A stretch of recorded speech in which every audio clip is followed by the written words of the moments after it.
Pour l'exercice 66, on nous dit exprimer en fonction de cosinus de x et de sinus de x, cosinus de ces expressions et sinus de ces expressions. Donc, comme on voit des cosinus de différence et des sinus de somme, il est important de se souvenir des formules d'addition. Cosinus, c'est fait cos, cos, sin, sin. Et dans les premiers facteurs, on met A. Et dans les deuxièmes facteurs, on met B. Si on met un signe plus ici, alors ici, on met un signe moins. Et si on met un signe moins ici, alors ici, on met un signe plus. Ce qui nous donne alors deux formules pour le cosinus, une pour la somme et une pour la différence. Et quant au sinus, ça commence par sinus. Donc, ça nous fait sin, cos, cos, sin. En premier lieu, dans les premiers facteurs, on met le A. Et en deuxième lieu et dans les deuxièmes facteurs, on met le B.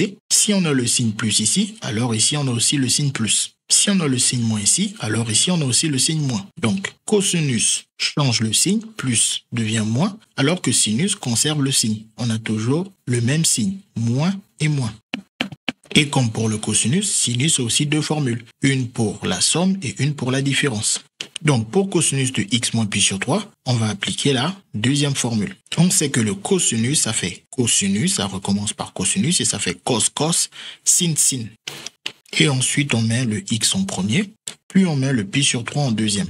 Et comme on a le signe moins ici, pour le cosinus, on a le signe opposé, donc plus ici. Et ensuite, on connaît très bien le cosinus de pi sur 3. Il faut vraiment le retenir, il vaut 1/2. Ça vous permet de trouver rapidement le sinus de pi sur 3, comme il est positif. C'est racine de 3 sur 2. On obtient alors ces produits que l'on peut réécrire sous cette forme pour avoir le cosinus de x moins pi sur 3. Et on va refaire la même chose pour la question B. Pour le sinus, on va utiliser le point 3 de nos formules. Donc pareil, comme on avait dit, pour le cosinus, on commence par cosinus. Et comme on commence par cosinus qui fait cos, ça nous a fait donc cos, cos, puis sin, sin.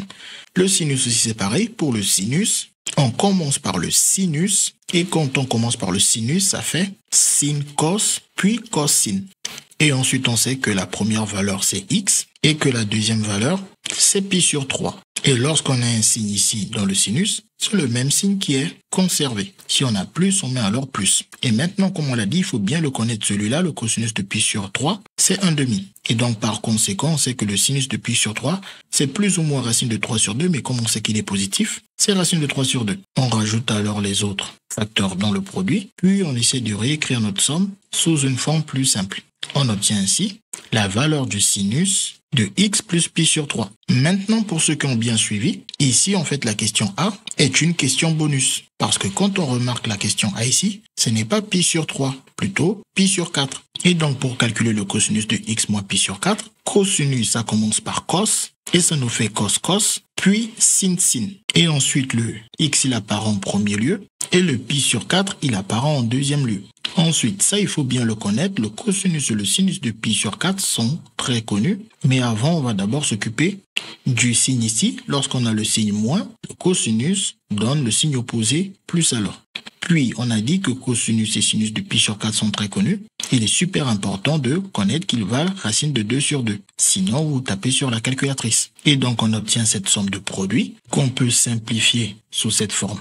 Ou bien on peut se dire que racine de 2 sur 2 est un facteur commun. Et donc, on factorise par racine de 2 sur 2.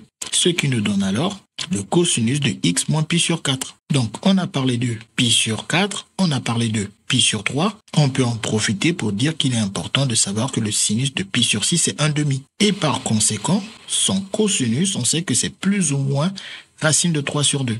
Mais comme on sait que cosinus de pi sur 6 est positif, c'est alors plus racine de 3 sur 2 ou tout simplement racine de 3 sur 2. CQFD, ce qu'il fallait découvrir.